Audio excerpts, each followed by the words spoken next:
Asal-Uttar became history almost immediately, but it also became memory, and those are not exactly the same thing. History asks what happened, why it happened, what evidence supports the account, and how the battle fits into a wider military and political sequence. Memory asks what the battle means, who should be honored, what image should be carried forward, and how a nation or regiment should understand itself afterward. The Battle of Asal-Uttar offers powerful material for both. It produced genuine courage, real tactical skill, destroyed tanks, dramatic reversals, and symbols that were easy to remember. It also produced myths, simplifications, rival narratives, and arguments over credit, blame, and meaning. If you would like to move beyond the podcast, you can see my available books at militaryauthor.me. And at trackpads.com, you will find magazines and galleries with hundreds of thousands of photos and videos to explore. The strongest Indian memory of Asal-Uttar centers on a defensive victory against a technologically impressive armored thrust. The image is clear and compelling. Pakistani Pattans entered the Kemkaran sector expecting breakthrough, and Indian forces used terrain, mines, flooding, infantry, artillery, and armor to smash the advance. That memory has a solid historical foundation. Pakistan's offensive did fail, and Indian defensive adaptation was real. The danger comes when a true memory becomes too smooth. If Asal-Uttar is told only as inevitable triumph, the listener loses sight of the uncertainty, fear, retreat, improvisation, and risk that made the victory difficult. The battle was not easy because the result is now known. It was won while the result was still in doubt. The story of Abdul Hamid is central to this process of memory.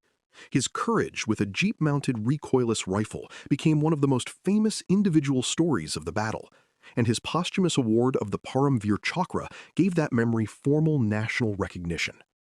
The legend grew because it expressed something true about the battle. Determined infantry anti-tank action could threaten powerful armor when terrain and timing created the opportunity. Yet, even a heroic story must be handled with care. Different accounts may vary in the number of tanks credited to him or in the exact sequence of his engagements. The responsible approach is not to diminish him, but to honor him without inventing precision or turning one man's courage into the whole explanation for a combined arms victory. Regimental pride also shaped the memory of Asal-Uttar. Deccan Horse, 3rd Cavalry, 4 Grenadiers, engineers, artillery units, and the infantry formations of 4th Mountain Division all had reasons to remember their own part in the battle. That is natural and often healthy. Regiments preserve memory because soldiers need lineage, examples, and proof that sacrifice mattered. But regimental memory can sometimes compete with operational understanding.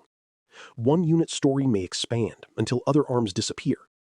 A tank regiment may become the hero of a battle that infantry helped make possible.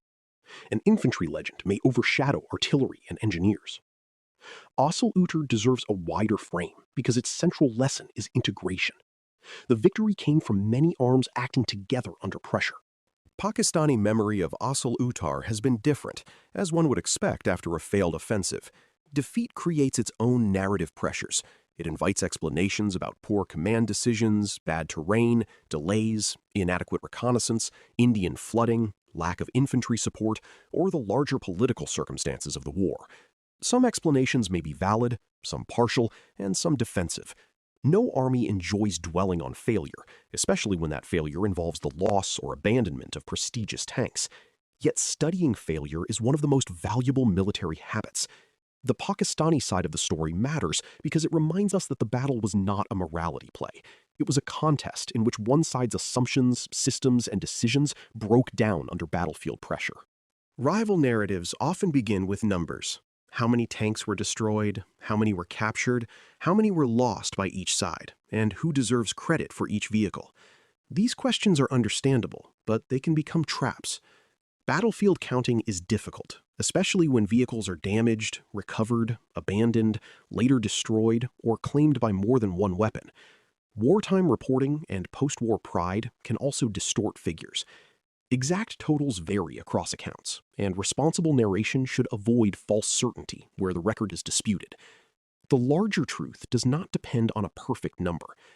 Pakistan's armored thrust suffered severe losses and failed in its operational purpose. India also paid a cost, but its defense achieved the central result. The phrase Patton Nagar is one of the most powerful examples of memory turning battlefield fact into symbol. Wrecked and captured tanks became a visible shorthand for the battle. They represented the failure of Pakistan's armored plan and the humiliation of a machine that had carried an aura of modern superiority. But the symbol can outrun the history if listeners begin to think the tanks were defeated simply because they were Pattons, or because Indian victory was automatic once they entered the fields. Patton Nagar should instead lead us back to the tactical process: mines, water, concealment, anti-tank fire, artillery, Indian armor, infantry positions, and lost Pakistani momentum. The image is powerful because the process behind it was real. Myth-making also affects the way people think about technology. One simplified version says the Patton was overrated and therefore doomed. Another says Indian bravery alone defeated superior machines. Neither version is sufficient. The Patton was a capable tank, and Indian soldiers treated it as dangerous. Indian bravery was indispensable, but bravery became effective because it was joined to battlefield preparation and combined arms. Myths often prefer a single cause because a single cause is easier to remember. Military history has to resist that temptation. Asal Uttar's importance lies precisely in the fact that no single factor explains it. It was the meeting point of equipment, doctrine, ground, leadership, timing, morale, and human action. There is also a political layer to the memory. India and Pakistan each emerged from the 1965 war with national narratives that emphasized resilience, sacrifice, and legitimacy. Battles like Asal Uttar became part of those narratives. In India, the battle served as proof that the army had recovered confidence after the trauma of 1962 and could defeat a major armored threat. In Pakistan, discussion of the battle had to fit within a broader account of the war that did not reduce the whole conflict to one failed thrust. National memory is not always dishonest, but it is selective. It chooses what to emphasize, what to soften, and what to leave to specialists. That is why educational storytelling must be vivid without becoming propaganda. The mythic quality of Asal Uttar grew because the battle has a clear dramatic shape. There is escalation before the battle, an ambitious armored plan, a vulnerable Indian formation, a withdrawal that looks dangerous, a defensive box, heroic anti-tank action, the arrival of centurions, smashed Pattons, and a road to the beast that never opens. That is almost too perfect as narrative structure. But real war is messier than the shape we later give it. Units are confused, orders are incomplete, vehicles break down, soldiers misread situations, and commanders make decisions without knowing how the story ends. The task is to use the dramatic shape to teach, not to let drama replace truth. Heroes remain necessary in military memory, but they should be placed inside the battle rather than above it. Abdul Hamid's courage deserves honor. Tank crews who held fire until the right moment deserve attention. Infantrymen at Chamal and nearby positions deserve recognition. Engineers who laid mines and helped flood fields under pressure deserve a place in the story. Artillerymen, recovery crews, medical personnel, signalers, and supply troops all helped make the defensive system function. A mature memory does not need to choose only one hero. It can honor individuals while explaining the system that allowed their actions to matter. That balance is especially important in armored warfare, where machines can hide the human networks behind them. Rival narratives will continue because Asal Uttar belongs to living national histories, not to a distant ancient past. Each side has veterans, families, regiments, memorials, official accounts, and public expectations that shape how the battle is told. The goal is not to strip the battle of emotion or pride. A battle without human meaning is not properly understood.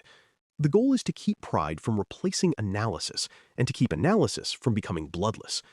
Asal Uttar was a real defensive achievement, a real Pakistani failure, and a real human tragedy. Its myths grew from genuine battlefield experience, but they can outrun that experience if they turn complexity into slogans. The best way to remember Asal Uttar is to let the heroes remain human, the machines remain tools, and the battle remain a combined arms contest shaped by terrain and time. The legends matter because they carry courage forward, but the lesson matters because it explains why courage worked.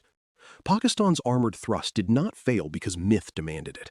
It failed because Indian forces survived long enough to reshape the battlefield, and because Pakistani armor lost the freedom, support, and tempo it needed. That is a stronger story than folklore alone. It honors the dead more seriously, teaches the battle more clearly, and shows why obsolete still stands as one of the defining armored actions of the 1965 war. You've been listening to Famous Tank Battles.